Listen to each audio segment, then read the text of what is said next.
A shocking video of a truck outrunning a roadblock that was set up by refugees is more complicated than you would think, and we're going to discuss. But first, watch. It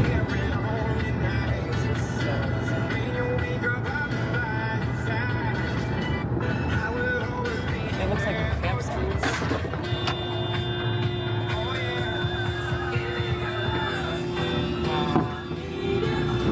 So he just outruns it. Yeah. Oh my goodness. So those were refugees trying to stop the truck so they could go on to the UK. Mm-hmm. Was it the UK? Is in this passage particularly, I believe that this truck driver was heading to that region. Is that accurate? I believe so, yeah. So what's troublesome about this, and where we have to really dive in and look at it from all different angles, is the fact that at first glance, you can just look at the comments, or you can just turn on different discussions when it comes to the refugee crisis. And at first glance, with this footage and footage similar, is people will look at it and they will condemn the refugees. They'll call them criminals, and then they'll use footage like this to push their anti-refugee agenda. When in reality, it's that very agenda that's created this crisis because of these desperate circumstances, right? Mm-hmm. So first, before we get into all this, because there's so much to talk about, what did you think when you saw this video? I try to put myself in everyone's position. Me too, yeah.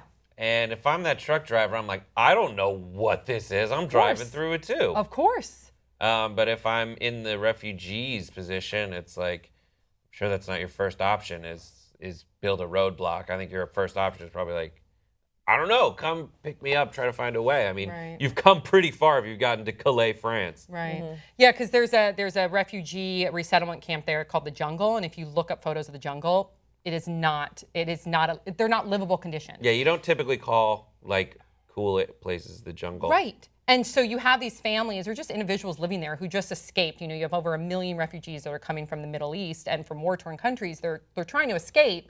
Then you have like the UK who's accepting 20,000 Syrian refugees. So then you have people in this resettlement camp that are just waiting and waiting and waiting, and some of them have families, and sometimes there's water, sometimes there's not water. They're waiting up to 6 hours at a time to take a shower. So yeah, you're right, Brett. They have these options in their head. Okay, first, we fled our war-torn country. If I go back, I risk being killed or tortured. Okay, that's not an option for my family or myself. 2, I'm in this resettlement camp. We're waiting. There's disease is running rampant. It's hard to have water. What do? I need to flee. I need to somehow become a stowaway in a truck.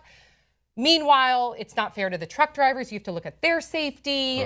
Really quickly, before we get you guys in on the conversation, according to jalopnik.com, the author here writes, oppression in Africa and the Middle East has pushed refugees to the edge of continental Europe and the English Channel, and the UK's limited acceptance of refugees has pressed truckers into the role of unwilling ferrymen. It's an incredibly bad situation for everyone involved. The refugees can't go back, often for fear of being murdered. The truck drivers need to be able to do their jobs as safely as possible. So something's got to give here. Something's got to change. I think what we're seeing is what happens what happens when it becomes a perfect storm of a lack of oversight, because who is really policing or monitoring these camps so that they devolve into just pools of desperation where people, like you were saying, are just trying to get to a better place, whatever the cause. They're just trying to survive, and they're trying to keep their family alive and have a better life and a job and provide for their family. And then also extreme xenophobia. I mean, it's a perfect storm between those two things of desperation on one side, and then which breeds xenophobia on the side of these countries, the UK or other countries that they're trying to escape to, because we're being fed false information by a lot of people in power. Right, and this doesn't help. Like, people putting videos like roadblocks this do not help on the street to stop trucks so they can get on them, thereby making lorry drivers complicit in refugee smuggling. That's not the answer. And some of them have been attacked. Some of these truck drivers have been attacked. There have been attacks from refugees. That's the thing, is like, I feel like a dick when I say, like, okay, there's like groups of refugees in Germany who are doing terrible things to women. Like, I feel like a jerk for saying that. It's a true story. They're not all doing it. They're not all doing it. The thing is, like, all right, they're not all doing it. What do I say? You have to have a practical approach. I take these people who are doing roadblocks and get rid of them.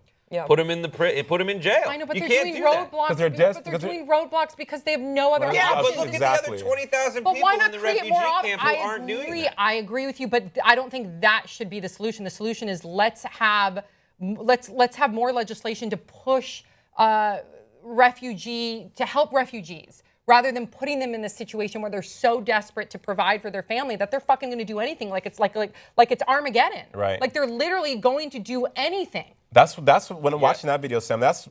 Like you said, put yourself in the shoes of the driver and the refugee. I related more with the refugee because, again, that sense of desperation, that's what broke my heart the most. And like, even not on a level that's as intense as these people, when you go to Home Depot and you see people are looking for work, or it's like, you can only imagine the desperation and the hope they don't have.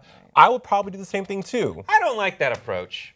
I think that's not fair to say, oh, you guys standing outside Home Depot, you guys are desperate and destitute. No. Like, I don't like that. It's like, I've hired guys from there, and they're freaking, those guys I hired were super awesome and helped me move. But but they may be super awesome and have helped you move, but again, they're looking for work. There is a sense of desperation. That's why they're standing there. Yeah, exactly. What I'm trying to say is, I'm sure they don't love standing there all day long. I in front of can't Home condone Depot. the behavior of the people who are setting roadblocks, because that's dangerous. Of That's a course. highway. That's not the only person who's driving that way, and not everybody has a Mack truck that can go over a roadblock like But that. you can understand It's a why terrible they're doing it. situation. Where they're coming from. I understand why That's they're what- doing yeah. it. Practically speaking, we need to arrest those individuals.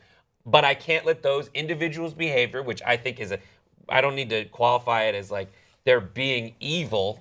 Right. It's a hazard. Let's eradicate that and de-incentivize it. You can't But I condone also it. You can't can't let condone it. that You're right. behavior, what they did, color my idea of what that entire group of refugees is like. That's think- the hard part. Like, I can't with the people outside Home Depot. I think one of the worst things about this entire situation is that when we have these discussions, it does become sort of an us and a them. This is what they are doing. This is how we feel about it. This is where our position is. And and it's impossible to give someone the humanity that they deserve if they become a they. Right. You know, it really does, because Especially you're when grouping together. We're all immigrants, or we come from immigrants. Right. We all could be that person. Yeah, it becomes so unfair to this really complex and nuanced situation that they unfortunately they become a they and they become grouped together. So you have these people that are really fucking it up for the rest of the population, for the rest of the inhabitants of the jungle, and then we have to make some sort of a judgment on this entire population based Calling on it the the jungle actions of doesn't a few. help. Yeah. What? Yeah, Calling it the jungle doesn't help. I know, You're but the marginalizing whole them, and it's not exactly right. they They're do animals become at that not point. right. they become a marginalized. You know, we're dehumanizing people with feelings and lives and families, Absolutely. and and aspirations and dreams, and they just become a blurry mob, so and it's not sad, fair. And people are dying, and families are dying, and it's a crisis, and it could be any one of us, and we need to do more. I don't know what that is, but there needs to, and it's so easy to sit here on my fucking chair and be like, we need to do more. But it's like, it's heart-wrenching to look at these stories and to look at those photos, and please keep the conversation going in the comment section below, and we will see you next time on Popular Earth.